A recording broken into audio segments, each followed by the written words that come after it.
grim facts, troubling facts. I don't give grim facts. I don't give happy facts. You know, facts are facts. And when we started this, I said the best thing I can do is to give people the truth and give people the facts, separate from an opinion, separate from my spin, separate from what I would like to believe, what I hope, just facts. And the reason I do that is because everything we're doing is basically voluntary on behalf of people, right? State government, local government, federal government doesn't have the power to enforce stay-at-home orders. If 19 million people said, I'm going out today, they would go out. But the belief was if they have the facts, if they understand the facts, they'll act prudently in connection with the facts. Now, some of the facts have been disturbing, some of the facts have been ugly, but those are the facts, and that's my job, is to present the facts as facts. If I have an editorial comment on the facts, I give it to you, but I want you to know that's my editorial comment versus what data or science will say. Also, our Muslim brothers and sisters begin the observation of Ramadan this evening, and we wish them all the best. The hospitalization rate is down again, so that is good news. The overall, if you project the curve, everybody's looking at curves nowadays. If you look at the curve continues to go down, and that's also in the total hospitalization number. Bounces up and down a little bit, but it's clearly down. Number of intubations bounces a little bit, but it's also clearly down. The number of new COVID cases walking in the door or being diagnosed is relatively flat. That is not great news. We'd like to see that going down, but it's not going up either. Number of lives lost is still breathtakingly tragic, 438. That number is not coming down as fast as we would like to see that number come down. And what we're looking at this point is, okay, we're on the downside of the curve. The numbers are trending down. Do they continue to trend down, or do they pop back up? If they continue to trend down, how fast is the decline, and how low will the decline go? In other words, if 1,300 people, or about that number, keep walking in the door, then you're going to have a hospitalization rate proportionate with the number of people walking in the door. So we want to see the number of people walking in the door reduced, the number of new infections reduced, so we hit a low plateau, if you will, but we don't know what that is, and we don't know when it is. And if you look at the number of incoming cases, it's been remarkably flat for the past several days. So that's the best indicator of how containment is working and how the close-down policies are working. And over the past few days, we basically flattened at 1,300 new cases a day, which is not great. We'd like to see those new cases reducing even more, and we'd like to see them reducing faster. You then have other long-term questions. Is there a second wave of the virus? We talk about the 1918 pandemic. It came in 3 waves. Is there a second wave? Does the virus mutate and come back? The federal officials are starting to talk about the fall and potential issues in the fall. They're worried about the virus waning somewhat during the summer. Remember there was talk, will it go away when the weather gets warm? No one's really saying it will go away when the weather gets warm in the summer, but there's still a theory that the virus could slow during the summer, but then come back in the fall. If it comes back in the fall, then it comes back with a normal flu season. That's then problematic because you are then, quote unquote, testing for the flu and you're testing for COVID, on top of all the other tests you do, that could be a possible overwhelming of the testing system. If people could have the flu or could have COVID in the fall and they don't know which it is, they could get nervous and start going into the healthcare system, which could then bring back a capacity issue in the healthcare system. So that's something we have to worry about and watch. Nursing homes, they are our top priority. They have been from day one. Remember how the nursing home system works. They are private facilities. They get paid to provide a service. They get regulated by the state government. There are certain rules and regulations that they must follow, and we put in additional rules and regulations on nursing homes in the midst of this crisis. Staff must have appropriate PPE. They must have their temperatures checked before they come into the facility. There are no visitors who are coming into the facility, which is a tremendous hardship, but it's necessary to protect public health. If they have a COVID positive person in the facility, that person has to be in quarantine. They have to have separate staff for the COVID residents versus the non-COVID residents. If they can't care for the person in the facility, they have to transfer the person to another facility. The nursing home is responsible for providing appropriate care. If they cannot provide that care, then they have to transfer the person to another facility.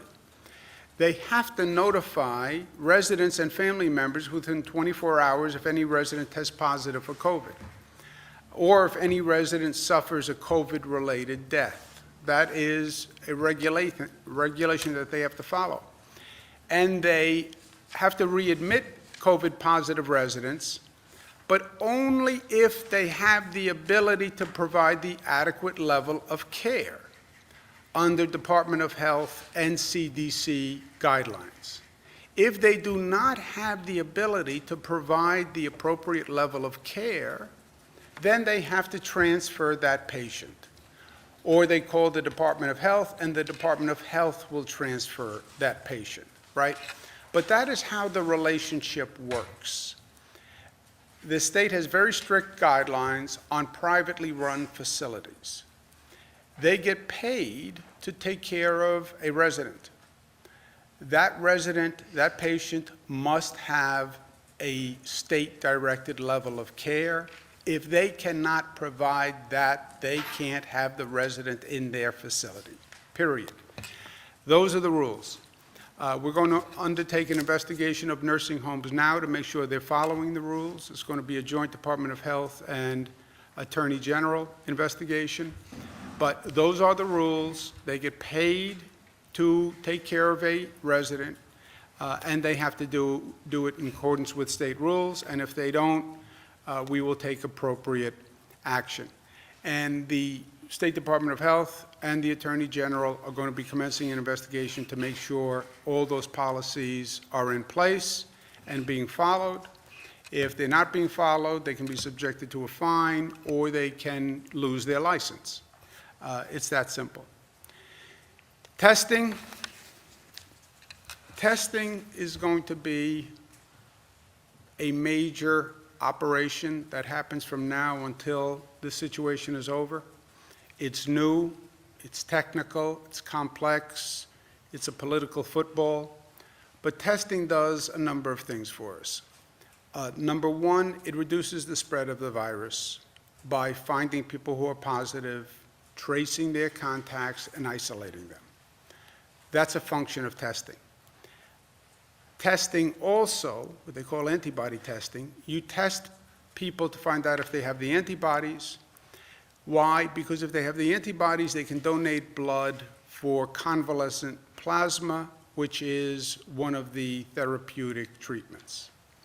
So you want to find people who had it so you can identify them to donate for convalescent plasma. The testing also can tell you the infection rate in the population, where it's higher, where it's lower, to inform you on a reopening strategy, and then when you start reopening, you can watch that infection rate to see if it's going up, and if it's going up, slow down on the reopening strategy. Okay, so there are different forms of testing for different purposes. All of them are important. It was vital for any state, I believe, to first get a baseline study of where you are on the infection rate. All we know to date is the hospitalization rate. How many people are coming into hospitals? That is all we have been tracking. That's all we know. And then from that, you've had all sorts of anecdotal extrapolations on the hospitalization rate, saying, I think the infection rate is this, I think the infection rate is that. I said, I want to have the infection rate. So we have undertaken the largest, most comprehensive study of New York State to find out what is the infection rate. And that we started a few days ago. Sample size so far of 3,000 people statewide. Let's find out what the infection rate is. We have preliminary data on phase 1, and this is going to be ongoing. We did about 3,000 tests.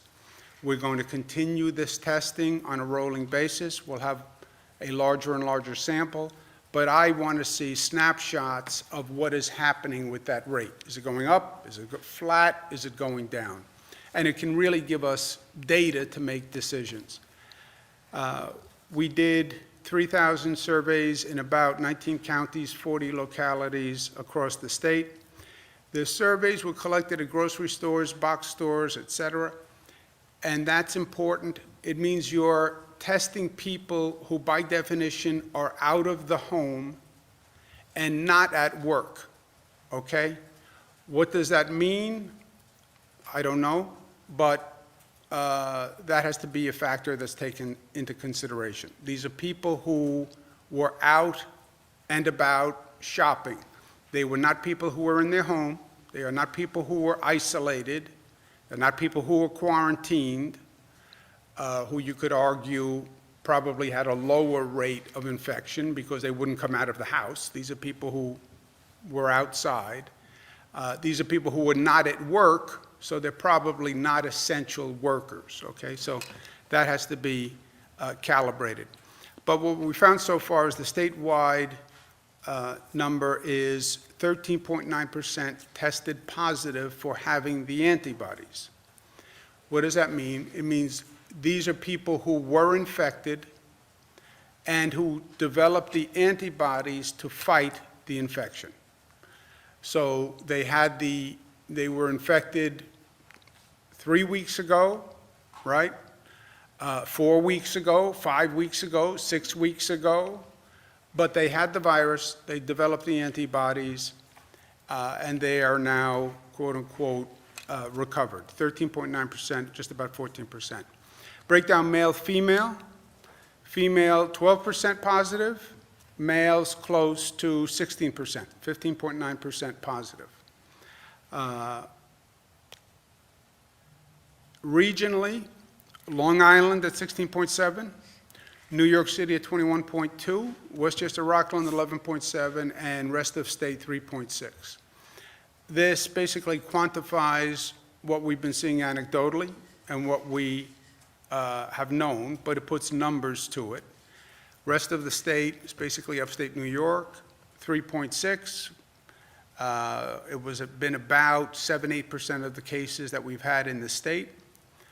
Westchester, Rockland, we had an initial significant problem. Remember, Westchester had the largest, hottest cluster in the country at one time. 11%, so it's literally somewhere in between. New York City, 21, which again supports what we knew anecdotally. Long Island, 16.7, so it's not that far behind New York City, and it is significantly worse than Westchester, Rockland.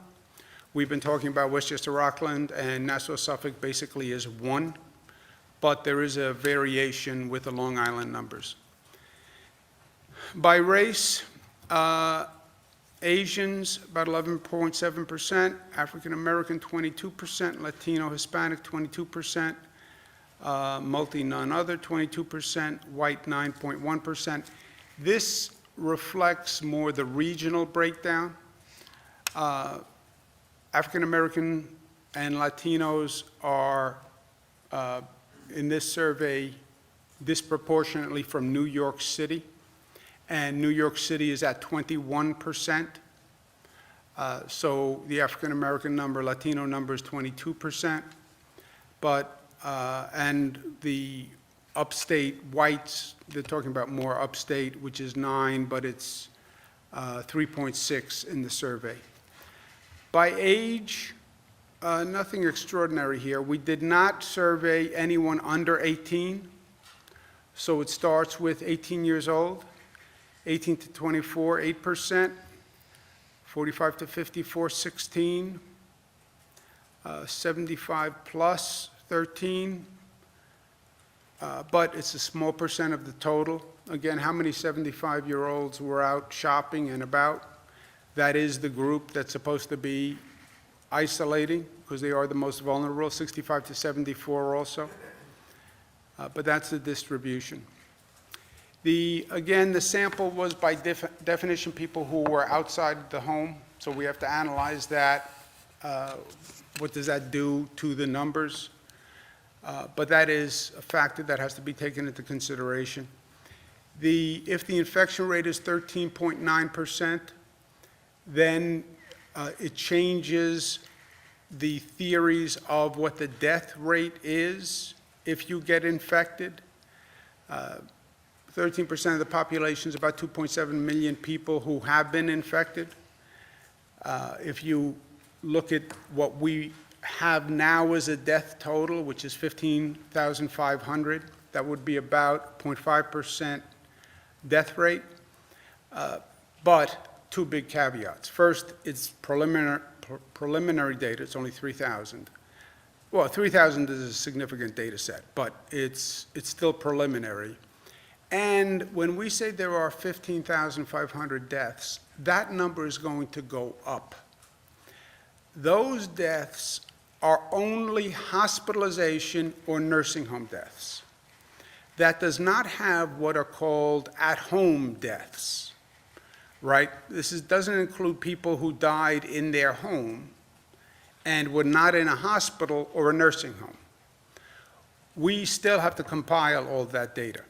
And then the at-home deaths, you have to go back and try to find out what was the cause of death for those at-home deaths, and then add them to the number of deaths connected to COVID. It gets even more complicated because in California, they're now finding deaths that go back to last December or January that they believe were COVID related. And people didn't even know about COVID at that time. So if you then go back to December and January and start to look at the number of deaths and check them for a COVID-related death, I don't even know how you do that practically, you'll see that total number of deaths go up. But that 15,500 is not an accurate total number of deaths, in my opinion. Well, fact, it's not an accurate total number of deaths because it does not count in-home deaths, at-home deaths. It's not accurate because there will have been many other deaths that were never tested for COVID that should be attributed to that number. But with those caveats, that's what we see in this survey. It also supports the decision that we talked about to have a regional analysis and decision-making. Upstate New York is 3.6%. New York City is 21%. What you do in a place with 21% is not the same thing necessarily that you would do in a place with 3.6%. It's just not. It's the same theory that some states open now and New York doesn't, because the facts should dictate the action. And if the facts dictate the action, when you have different facts, excuse me, you have different action. So when we talk about a regional analysis on reopening, that's exactly right, because look at the facts in that area. Sorry. But there's a second complicating factor, because there always is. What you do in a region still has to be coordinated, because you have a pent-up demand in the whole tri-state area where one region opens up for business. You could see people come in from literally from the tri-state area and overwhelm that region. We try to rationalize with Connecticut and New Jersey because there have been facilities in Connecticut that were open, and you have all sorts of New York license plates there. So yes, regional analysis, but understand on that regional analysis that you still exist in a tri-state area with millions of people who are looking for something to do, to get out of the house and put the kids in the car and go. So that has to be factored in, because that is a significant factor. We also have to do more to get testing in the African American and Latino communities. We talked about health disparities. This state did not have the kind of disparities we've seen in other states, but I want to understand them and I want to address them. There are going to be a number of factors why you could have a higher percentage of positives in the African American and Latino community. There were existing health disparities. There were existing comorbidities, underlying illnesses, diabetes, et cetera. I also believe you have a greater percentage of the quote-unquote essential workers who are African American and Latino. And while everyone else or many other people had the opportunity to lock down at home, as terrible as that was, the essential workers had to get up every morning and go out and drive the bus and drive the train and deliver the food and do all those essential services that allowed people to stay at home. Also, you have more people in the New York City area, more people getting on subways, getting on buses, more people dealing with that density, and we know that's where it communicates. But New York City Housing Authority, we're starting more testing today at New York City Housing Authority facilities. You talk about public housing. I was a HUD secretary. I worked in public housing all across this nation. That is some of the densest housing in the United States of America. People crammed into elevators, crammed through small lobbies, overcrowding in their apartment. So public housing does pose a special issue, and it should be addressed. I also want to get more testing in African American and Latino communities all through the New York City area, including Long Island after this. I want to work with Congressman Hakeem Jeffries and Congressmember Yvette Clarke and Congressmember Nydia Velasquez to help us work with the churches in those communities. The churches have volunteered, many of them, to be testing sites. One of the problems is finding a testing site, but many churches have said they would be willing to use their facilities for testing sites. As we ramp up the testing, I want to get it into the African American and Latino community, and using the churches as a network, I think, is going to be extraordinarily effective. But this is something that New York should lead the way on answering this question and addressing this issue. Also, I want to speak to a point from our friends in Washington. Senator McConnell, who is the head of the Senate, you know, we've been talking about funding for state and local governments, and it was not in the bill that the House is going to pass today. They said, don't worry, don't worry, don't worry, the next bill. As soon as the Senate passed it, this current bill, Senator Mitch McConnell goes out and he says, maybe the states should declare bankruptcy, okay? This is one of the really dumb ideas of all time.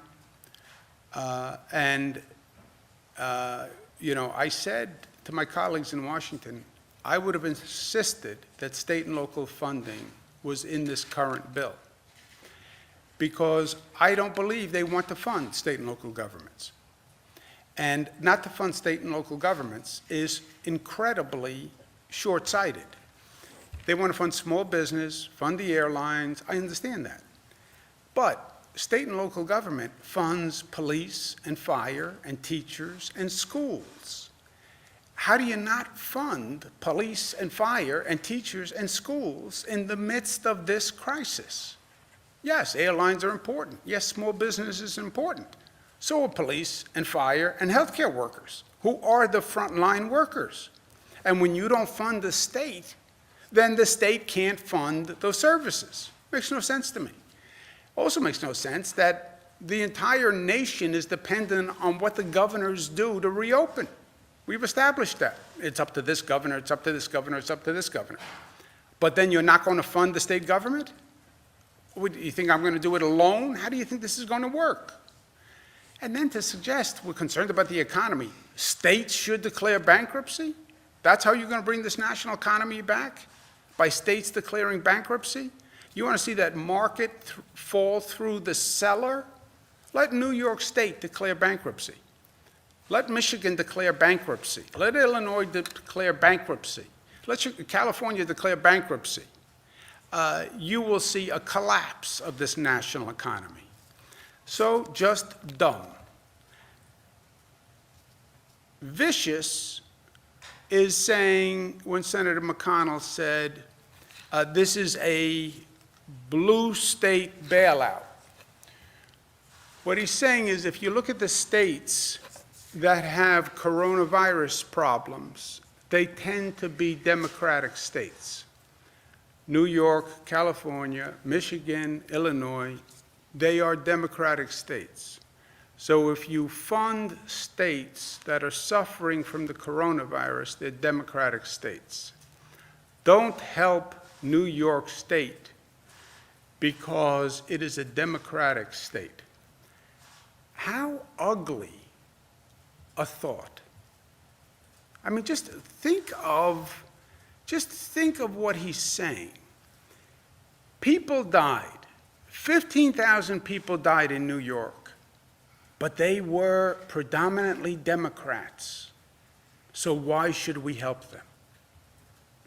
I mean, for crying out loud, if there was ever a time you're going to put aside your pettiness and your partisanship and this political lens that you see the world through, Democrat and Republican, and we help Republicans, but we don't help Democrats. That's not who we are. It's just not who we are as a people. I mean, if there's ever a time for humanity and decency, now is the time.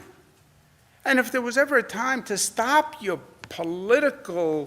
obsessive political bias and anger, which is what it's morphed into, just a political anger. Now is the time. And you want to politically divide this nation now, with all that's going on? How irresponsible and how reckless.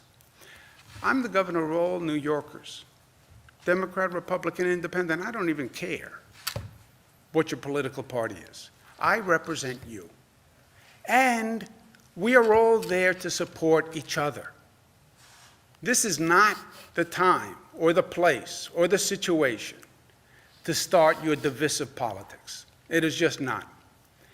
And that's why, look, our rule has been very simple from day one. There is no red and blue. There should have never been a red and blue when it comes to any important issue, but certainly not now. And that's not what this country is all about. It's not red and blue, it's red, white, and blue. And when we talk about New York tough, we're all New York tough, Democrats and Republicans. And we're all smart, and we're all disciplined, and we're all unified, and we're all in this together. And we understand that, and that's how we operate. And we operate with love, and we're strong enough to say love. To say love is not a weakness, it is a strength, and New Yorkers are that strong. Questions? Governor, we're seeing over 1,100 correction staffers and inmates who've tested positive for COVID. What more can the state do to release people detained on parole violations more quickly? And what about releasing elderly and medically vulnerable people and making sure that inmates are getting hand sanitizer? Is there any ability to get the National Guard to clean jails? So as of today, there's 263 prisoners who have tested positive for COVID. And then from that, we are quarantining people. There's 1,397 people in the prison system which have been quarantined. We actually have not seen the kind of outbreaks that we feared that we would see. We're monitoring it very closely. We've done a number of things, including stopping visitation and doing isolation above and beyond, but within humanity, making sure that you're not putting people in solitary confinement. So we're monitoring this very closely. We're getting briefed on it every morning. We've already taken a number of steps, the technical parole violations, the people over 55 with the 90 days. And as the situation evolves and warrants changes, we'll change. Excuse me one second, let me just go back to the self-proclaimed Grim Reaper, Senator McConnell, for another second. He represents the state of Kentucky, okay? When it comes to fairness, New York State puts much more money into the federal pot than it takes out, okay? At the end of the year, we put in to that federal pot $116 billion more than we take out, okay? His state, the state of Kentucky, takes out $148 billion more than they put in. Okay? So he's a federal legislator. He's distributing the federal pot of money. New York puts in more money to the federal pot than it takes out. His state takes out more than it puts in. Senator McConnell, who's getting bailed out here? It's your state that is living on the money that we generate. Your state is getting bailed out, not my state. Follow-up question about the National Guard. I didn't get an answer on that. I was wondering if there's any thoughts on using the National Guard to clean jails and prisons or even nursing homes. Not at this time. Less than 1%. Oh, let Jesse go. That's okay, go ahead. Done. Okay, forget Jesse. Go ahead. Less than 1% of the prison population has even been tested. Do we know if there's an outbreak in prisons, or are enough tests available? Enough tests are not available anywhere. We need more tests for prisons, more tests for nursing homes, more tests of antibodies. We need more tests across the board. That is not just New York, that is nationwide. That's why everyone is scrambling on this testing, and how do you bring it up to scale? Jess? Sorry, if I could just add one thing, Dan. We are testing in prisons the same way that we're testing outside of prisons. So people who are demonstrating the symptoms that are associated with it that we know have come into direct contact. And so they're getting the same standards being applied within prison walls as is to everybody else. So anybody who needs to get tested has a test available? If they fall under those conditions, yes. Have you called Senator McConnell? Have you made any contact with him? Do you intend to? No. On the issue of the 20% of New York City residents who seem to be testing positive via the antibody testing, does this change the calculation vis-a-vis contact tracing? I mean, that's 2 million people basically in New York City that could conceivably have been exposed? No, it doesn't change the calculus. And look, contact tracing is not the answer. It's not the be-all and end-all. But it's one of the tools, and in a very small toolbox, right? You don't have that many effective tools to use. So it's a tool in a small toolbox, and you're right, the tone of the question is right. Could you ever test and trace every positive? No. Governor, No. the State Department of Health is charged with regulating nursing homes and investigating claims of neglect and making sure that they're complying with regulations. Why is it that they haven't done that already, if that's what their job is? No, they do it. They do it on an ongoing basis. This is a crisis situation for nursing homes. They are under a lot of pressure. We understand that. Through no fault of their own, by the way. This happens to be a virus that happens to attack elderly people, and nursing homes are the place of elderly people. So this is a very intense situation for nursing homes, we get it, but they still have to perform their job and do their job by the rules and regulations. Wrong. The state had a ton of regulations and guidelines, and yet we saw. Nothing went wrong. It's, what went wrong in hospitals, what went wrong in society, what went wrong, nothing. Mother Nature brought a virus, and the virus attacks young people. I'm sorry, old people. And nothing went wrong. Nobody's to blame, but for creation of the situation, but they have to deal with the situation. Go ahead. Oh, no, you go ahead. Governor, the situation at the Rochester City Schools apparently is becoming increasingly critical. The school superintendent there has suggested he's going to leave at the end of June, and their finances, teetering as they were even before all of this, have gotten increasingly dire. Is there a concern that you have there, and is there anything that the state can do at this point on that? We've been talking about the Rochester School District for a few months. I don't think anything has happened recently. Rob, do you know? In the budget, we did give them some flexibility and gave them advance payments on their situation. I think the superintendent there had some desire to make some reductions. They're dealing with locally with the board on what they needed to do. We gave them some flexibility, and we gave them advance payments to the tune of close to $30 million in this budget so that they could use those tools.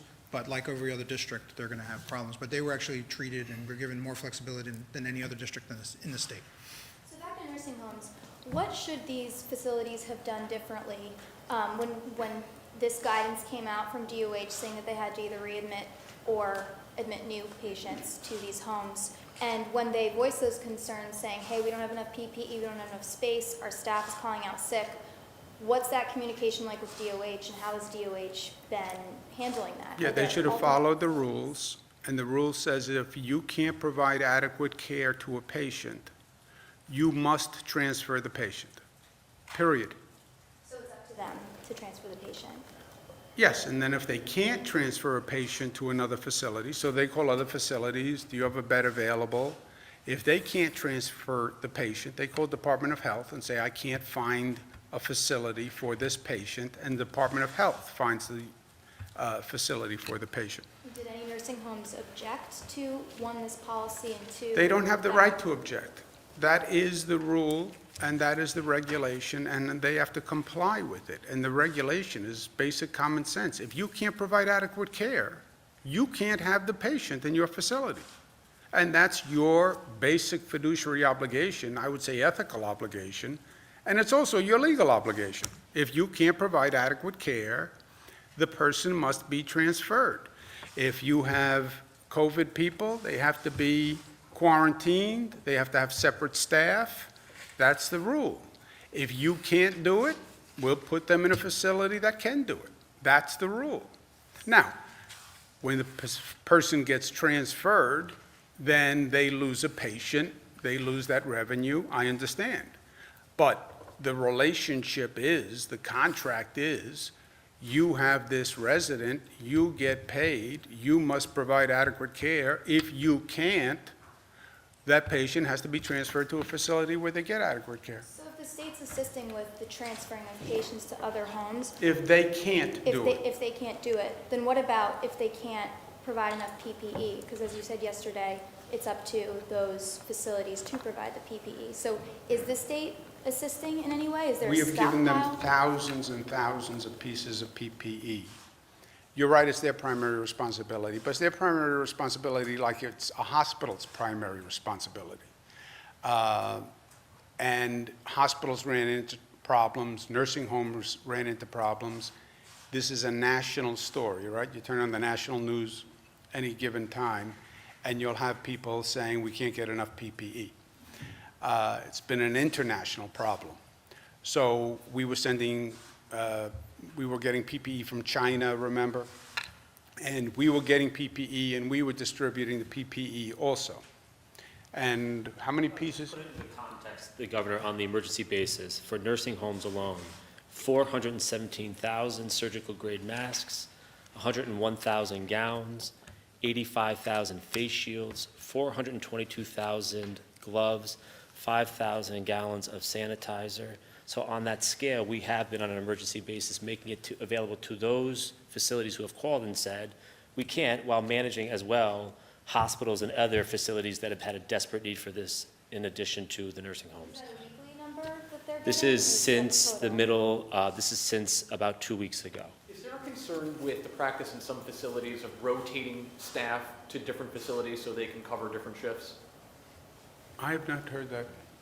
And how many calls have you gotten from DOH, from these, from these facilities to DOH, specifically from these nursing homes if they can't comply? Do you have a number They're on saying that? transfer patients? Yeah, so if How- a do you know how facility many? says, hey, we We can't, have specifically. that Have would you transfer. heard about getting those calls? We haven't gotten calls like that. you haven't gotten any calls at all? Not that I know, but we can track it and find out. What about assistance for the PPE? Have you gotten calls on We've that? had assistance for PP, and as Jim just mentioned, the Yeah. amount of supplies that have been delivered to the nursing homes. Do you have a number on how many nursing homes have called for that, or adult care Not off the facilities? top of my head.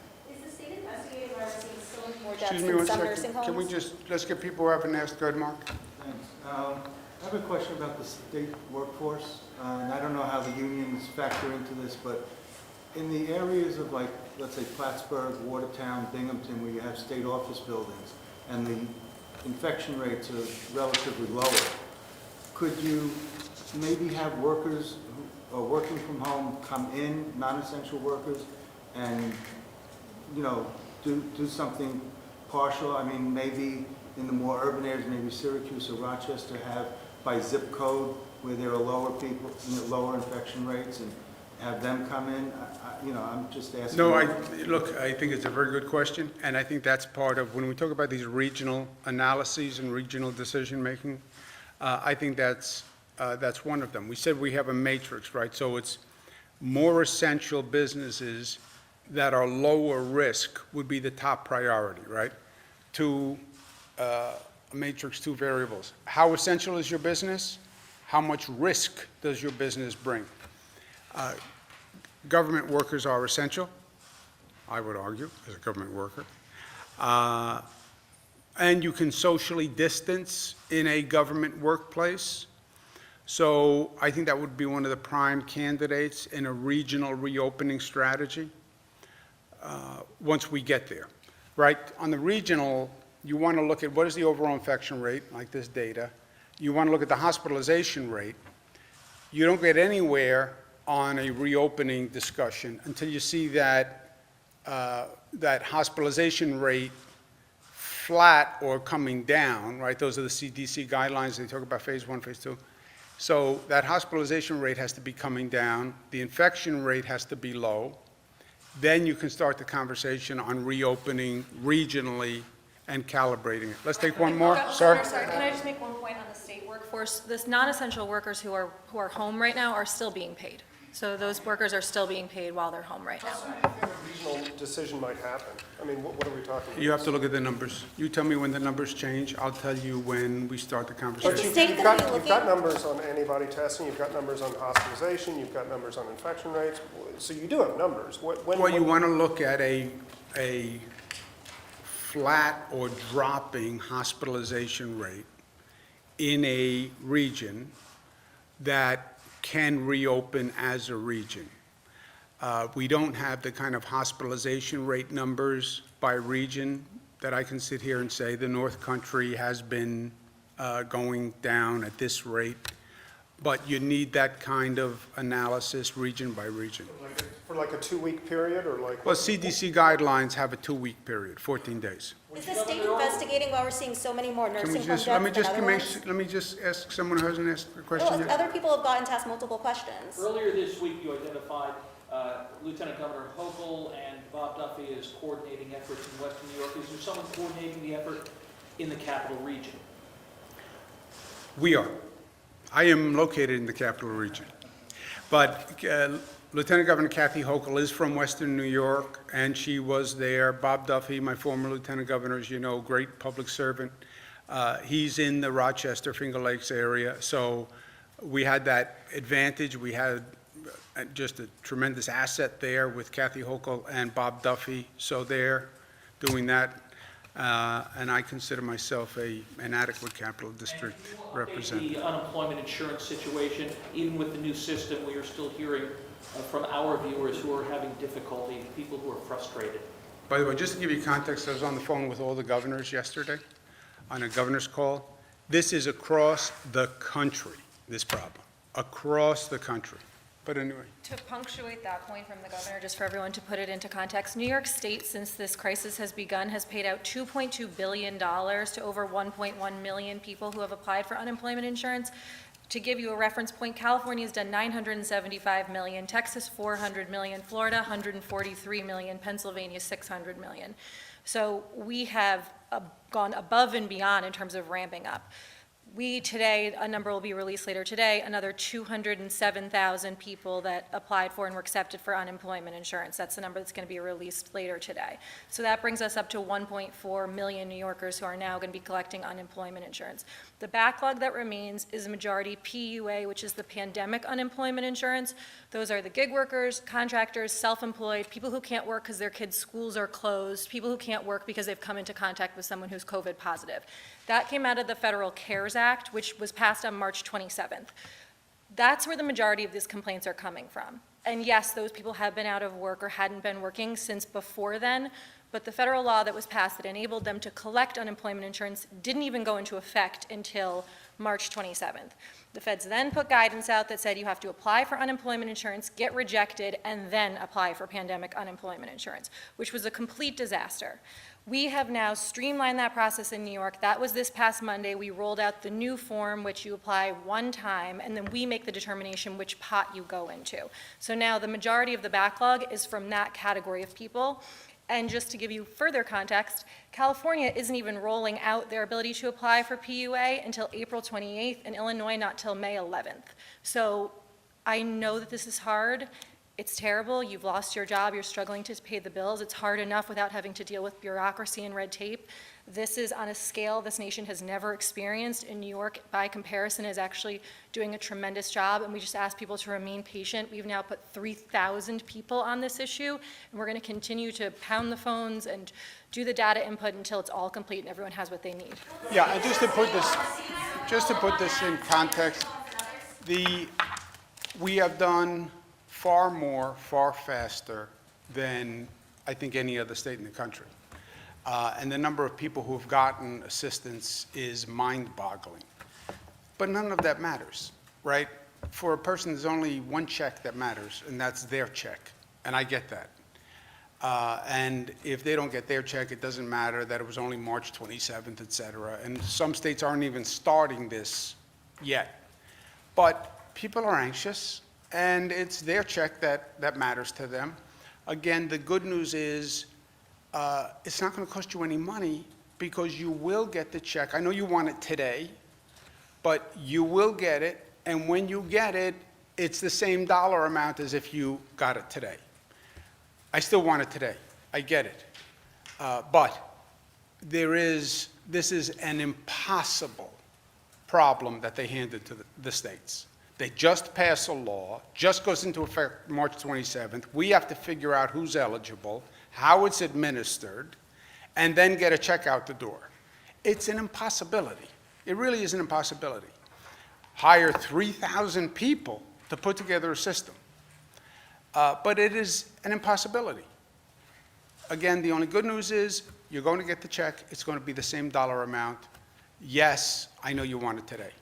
But we're getting it to you faster than probably any other state in the United States of America, which, as a governor, I feel good about. But from an individual who didn't get the check, none of it matters. You get the last question because of your undying patience. Will the state investigate why we're seeing so many more deaths in some nursing homes than others? You know, about 20 nursing homes have over 40 fatalities, 6 nursing homes have over 40. And, you know, when will New York also provide a plan to provide free childcare to all essential workers across the state? Yes, that is going to be one of the criteria for the investigation that the Department of Health and the Attorney General are undertaking. Thank you, guys. Essential workers, Thank you is there very gonna be- much. Call you out.